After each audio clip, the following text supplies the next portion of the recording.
여러분, 하나님의 약속 있는 첫 계명이 부모 공경이거든요. 부모를 공경하는 자, 약속 있는 첫 계명, 약속이 뭡니까?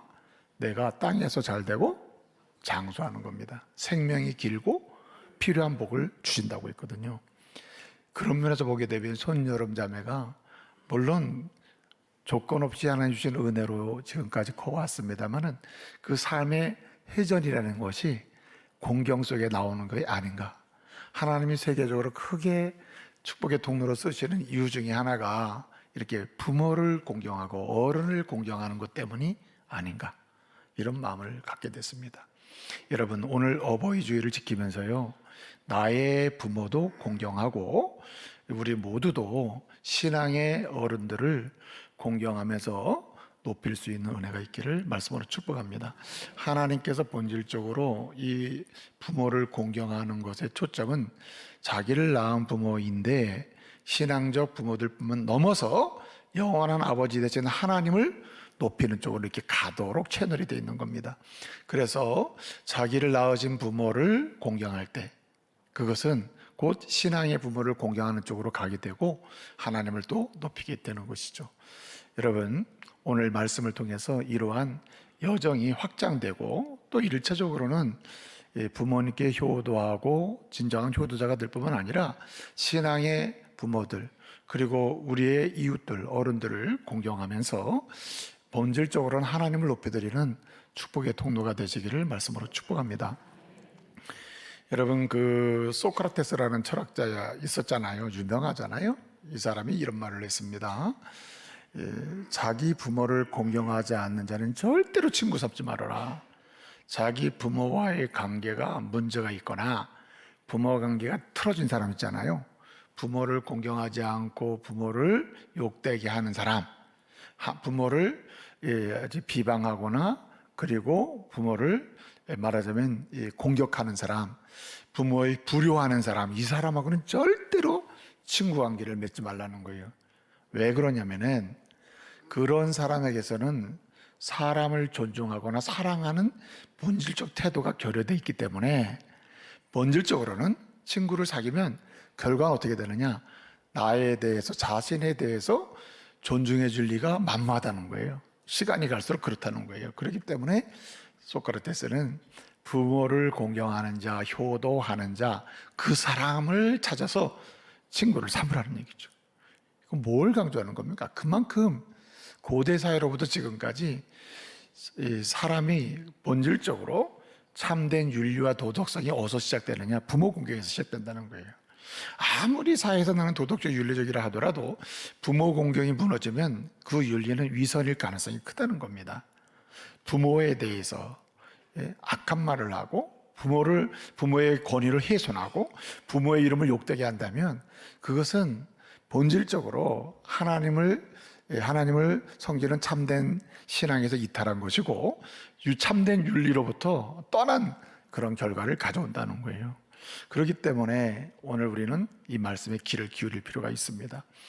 여러분, 출애굽기 20장이 10계명이에요. 10계명에서 1계명이 하나님을 사랑하라는 것이고 하나님만 섬기라. 그리고 이 신앙이 쭉 설명이 된 다음에 이 일상으로 돌아가면 이게 부모를 공경하라고 가는 거거든요. 그래서 약속이 있는 첫 계명이라고 한 겁니다. 약속이 있는 첫 계명이다. 이 첫 계명이라는 자체가 순위에 있어서 1순위라는 말이죠. 보통 이제 헬라어로 프로테라고 그러는데 이 말은 순위에 있어서 1순위입니다. 다른 어떤 것도 약속을 동반한 계명이 없는데 약속에 있는, 한마디로 우리에게 복을 약속한 계명이 바로 실제적 계명이 부모 공경이라는 거예요. 그런 면에서 우선순위에 있다는 거죠. 그런데 이 프로테라는 것이 순서적 순위만 말하는 게 아니에요. 이 프로테라는 말 자체 첫 계명이랄 때 첫은 가장 중요하다는 겁니다. 본질적이라는 거예요. 본질적. 사람이 사람답게 사는 길, 그리고 사람이 본질적으로 지속적으로 행복한 길, 사람이 본질적으로 하나님을 잘 섬길 수 있는 일상의 시작이 부모 공경이 있다는 거예요. 그렇기 때문에 부모 공경이 문제가 생기면 자기 개인적 삶도 문제가 되는 것이고 신앙도 문제가 되는 거예요. 이 윤리적 관계에도 문제가 되지만 하나님과의 관계도 문제가 된다는 거예요. 그러므로 이 부모 공경은요, 아주 필연적이고 필수적입니다. 그래서 성경을 보게 되면 부모 공경과 관련해서, 효도와 관련해서 4가지 원칙이 있거든요. 첫째는 명령입니다. 이건 의무에 속한다는 거예요. 이건 내가 취해서 선택할 수 있는 게 아닙니다. 이 땅에 태어나는 순간에 부모가 존재하는데, 이 땅에 태어나는 순간부터 어떻게 해야 되느냐? 순간에 바로 의무가 부여되는데, 그 의무, 하나님의 명령이 뭐냐면 내 부모를 공경하는 거다. 효도해야 한다는 거예요. 효도. 그래서 이 부모와 관계된 이 말씀을 보면 절대 명령이에요. 부모를 공경하라. 공경하면 좋을 거야. 공경하면 잘 될 거야. 이게 아니고 공경하라. 이렇게 돼 있습니다. 오늘 말씀도 보게 되면 너를 낳은 내 낳은 부모를 청종하라. 즐겁게 하라. 25절을 보게 되면 기쁘게 하라. 즐겁게 하라. 이렇게 돼 있습니다. 절대 명령이에요. 이것은 청유적으로나 겉면의 개념이 아닙니다. 그런 면에서 효도와 관련된 성경의 우리 말씀은 명령이라는 거예요. 명령, 의무다, 의무. 그리고 이 의무가 포기가 되면 다른 것도 다 문제가 된다는 얘기죠. 두 번째는 특권입니다. 성경에서 말하는 효도는 성도에게는 특권이에요. 성도에게는 명령이며 의무이기도 하지만 동시에 특권이에요. 약속이 있단 말이에요. 약속이 뭡니까? 잘 되는 특권이 할수록 잘 됩니다. 그래서 땅에서 잘 되고, 에베소서 6장 3절을 보게 되면 땅에서 잘 되고 장수하리라. 땅에서 보편적으로 특별한 상황이 아닌 경우에 이 부모 공경하게 되면 어떻습니까? 땅에서 잘 되고 장수한다는 거예요. 여러분, 출애굽기에서 부모 공경하라 절대 명령을 내린 다음에, 이건 임무거든요. 근데 거기 특권을 붙여놨어요. 특권이 뭡니까? 축복을 약속했는데 네 생명이 길리라. 장수한다는 거거든요. 생명의 부유함이 있다는 거예요. 근데 여러분, 신명기 5장에 보면 그것도 십계명에 다시 설명되거든요. 5장에서는 뭐라고 얘기했냐면 땅에서 내 생명이 길고 내게 복이 된다 그랬습니다. 복이. 그러니까 오래오래 사는 것도 사는 거려니와 마땅히 필요가 공급되는 그런 복을 받는다는 거예요. 그런 면에서 믿는 자에게 효도는 특권입니다. 특권에 속하는 거예요. 근데 또 세 번째가 뭐냐면은 이 성경을 통해서 약속되는 바, 이 효도는 공동체를 부유케 합니다. 효도가 있잖아요. 가정을 따뜻하게 만들어요. 따끈따끈하게 만든다. 뜨겁게 만들어요. 아무리 차가운 집도 효도가 살아있으면은 따뜻해진다는 거죠. 예? 따뜻해지고, 그 다음에 온기가 있고 영적인 따뜻함이 이제 생기게 되는 거죠. 여러분, 그뿐만이 아닙니다. 여러분, 교회가요, 부흥하는 교회는 공통적 특징이 하나 있는데, 그 중에 하나가 뭐냐면 효자가 있는 교회, 효녀가 있는 교회. 부모 공경을 말씀대로 그대로 하는 교회는 부흥하게 되어 있습니다. 이게 공동체와 직접적 관계가 있어요. 가정 공동체가 잘 되고 교회 공동체가 부흥합니다. 여러분, 효도 어떻게 해야 됩니까? 효도가 뭡니까? 효도가 오늘 말씀 보게 되면 이렇게 말씀합니다. 오늘 효도 24절 25절을 보게 되면 의인의 아비는 즐겁고, 의인의 아비는 크게 즐겁다는 거예요. 지혜로운 자식을 낳은 여인은 어떻게 해요? 굉장히 즐겁게 된다. 즐겁게 된다. 의인의 아비. 그 다음에 지혜로운 자식을 낳은 어미는 즐겁다는 거예요. 그러니까 효도하는 자식이 있는 부모는 즐겁다는 말이거든요. 25절에 보면 이런 말씀이 있습니다. 25절에 내 부모를 즐겁게 하라. 너를 낳은 어미를 뭐하라? 기쁘게 하라 그랬습니다. 효도는 뭐냐? 효도는 한마디로 즐겁게 하고 기쁘게 하는 겁니다. 어떤 상황에서 어떤 역할을 하든지 간에 어떤 효도가 뭐냐? 효도는 나의 부모를 즐겁게 하는 겁니다. 기쁘게 하는 거예요. 여기 즐겁게 한다는 말이 이제 사마우라고 하는 말인데, 이건 굉장히 인격적인 말이에요. 그냥 개그해서 웃겨주라 이런 수준이 아니라, 이건 굉장히 인격적으로 흐뭇하게 해서 즐겁게 해주는 거예요. 인격적으로 흐뭇하게 해주는 거예요. 여기 기쁘게 하라는 게 이제 끼리라고 하는 말인데, 이 말 자체는 한마디로 관계 속이에요. 좋은 관계가 돼야 되는 거 아니에요? 관계가 깨졌는데 어떻게 즐겁게 할 수 있겠습니까? 그래서 인격적이고 관계적인 면에서 항상 이 심령으로부터 즐겁게 하고 기쁘게 하는 거, 이게 효도라는 말입니다. 그래서 제가 오늘 제목을 뭐라고 붙였습니까? 효도는 부모를 웃게 하는 것입니다. 여러분, 부모님을 웃겨주시길 바랍니다. 부모를 자꾸 웃겨주셔야 돼요. 이렇게. 네? 마음의 관계, 인격적 관계, 인격적인 그런 관계 깊이를 더하면서 이렇게 웃겨드려야 돼요. 웃음이 가득하고 마음이 웃게 하고, 그리고 몸이 웃게 해야 돼요. 몸이 웃으면 병이 안 나요. 네? 얼굴이 또 웃게 해야 됩니다. 언어가, 웃는 언어가 있어요. 웃는 언어, 예? 기쁜 언어가 있잖아요. 웃는 행동이 있단 말이에요. 예? 그래서 기쁜 언어, 즐거운 언어, 즐거운 말, 즐거운 행동, 즐거운 마음, 즐거운 얼굴, 예? 유지할 수 있도록 그렇게 함으로써 진정한 효도자가 되시기를 소원합니다. 이 부모로 하여금 웃게 해드리자. 우리 옆 사람 보고요, 웃겨드립시다 한번 해보세요. 웃겨드립시다. 부모를 좀 웃겨드리시기 바랍니다. 매번마다 웃겨드려야 됩니다. 웃을 수 있도록 해줘야 된다는 거예요. 자, 어떻게 웃게 해드릴 수 있습니까? 오늘 22절부터 26절 보면은 이 잠언에서 부모를 기쁘게 하고 즐겁게 해드리는 이 참된 효도의 방식을 알려주고 있거든요.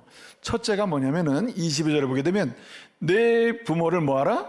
청종하라고 했습니다. 청종하라. 이 청종한다는 말의 본질은 뭐냐면 잘 듣는 걸 가르쳐요. 효도는 뭡니까?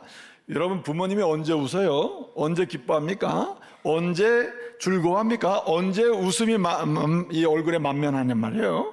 여러분, 잘 들어줄 때입니다. 부모님의 이야기를, 부모님의 말을 잘 들을 때예요. 청종의 핵심은 잘 듣는 거예요. 여러분, 이 청종한다고 하는 이 말이 이제 보통 이제 신명기 6장 4절에서는 이스라엘아 들어라 할 때 이거 쉐마거든요. 들어라 이렇게 하거든요. 잘 들으면 이게 효도가 된다는 거예요. 하나님을 잘 경외하는 것 중에 하나가 뭐냐면은 하나님 말씀을 잘 듣는 겁니다. 마찬가지로 부모의 이야기를 잘 듣는 것, 이것이 효도라는 거예요. 이게 부모로 하여금 웃게 하고 즐겁게 할 수 있다는 것이죠. 근데 여러분, 여기 이 잘 듣는 이 샤마라고 하는 이 말 자체가 잘 듣는데, 어떻게 잘 듣는 게 뭐냐? 듣는 건 듣는 건데 어떻게 잘 듣는 거냐? 이 단어, 이 말이 일단 주목하며 듣는 겁니다. 주목, 바라보며 듣는 거예요. 여러분, 보통 우리가 요즘 젊은 세대는 이야기를 하면서도, 이 대화를 하면서도 엄마가 아빠가 무슨 얘기를 해도 계속 핸드폰을 가져가잖아요. 핸드폰. 요즘에 설교 들으면서 핸드폰 하잖아요. 하나님 말씀을 들을 때도 계속 핸드폰 하잖아요. 뭐 우리 교회야 다 메모하는 거겠죠. 메모. 그런데요, 부모를 공경하는데 부모를 웃게 하고 기쁘게 하는 것 중에 하나가 잘 듣는 건데, 이 샤마라는 말 자체가 주목해서 듣는 겁니다. 주목해서. 이렇게 얼굴을 보며 듣는 거예요. 이렇게 얼굴을 보면서, 아빠 얼굴을 보면서. 여러분, 언어는요, 이 음성 언어라는 것은 입을 통해 나오죠. 귀에 들려지죠. 그런데 음성 언어의 그 깊이와 넓이와 감동, 음성 언어를 통해 감동하고, 그리고 음성 언어에 반응하는 깊이와 넓이는 보면서 듣는 거예요. 실제 그 표정이 말하는 언어의 가치를 다르게 판단하게 만들 수도 있어요. 이 사람이 정말 나를 걱정해서 이렇게 얘기하는 건지 조롱하는 건지는 똑같은 말을 해도 얼굴을 보면 알 수 있다니까요. 얼굴을 보면 저분 날 생각해서 이렇게 위트로 하는구나 알 수 있습니다. 그러나 얼굴을 안 보고는요, 그 말의 의미를 찾을 수가 없어요. 그렇기 때문에 진정 부모를 효도해서 웃을 수 있도록 해드릴 수 있는 방법이 있다면 잘 듣는 거예요. 잘 듣는 거. 이 은혜가 있기를 바랍니다. 잘 들으셔요. 잘 들어야 됩니다. 그런데 바라보며 들어야 된다는 거죠. 그러기 위해서 얼굴 표정, 느낌 다, 예? 그럼 반응도 해보면서 해야 되는 거 아니에요? 그런데 이 샤마의 두 번째 의미가 있어요. 듣긴 듣는데, 바라보며 듣는데 뜻을 파악하며 듣는 거예요. 우리 엄마 아빠가, 말하자면 엄마 아빠가 말을 하는데 뭘 말하려고 하는 거지, 뭘 말씀하려고 하는 거지, 그것을 분별하고 파악하려고 하는 그러한 마음으로 듣는 거예요. 아유, 말하세요. 그냥 난 딴 생각하고 있을 테니까. 이게 아니고 당신이 말하는 게 뭔지, 나에게 원하시는 게 뭔지를 바라보면서 듣는 거예요. 진짜 세 번째 의미가 있습니다. 그래서 오늘 본문의 번역을 청종이라고 했습니다. 청종은 한자로 듣는 것과 순종하는 것을 가리켜요. 청종이. 단어는 하는데 청종으로 번역해놨어요.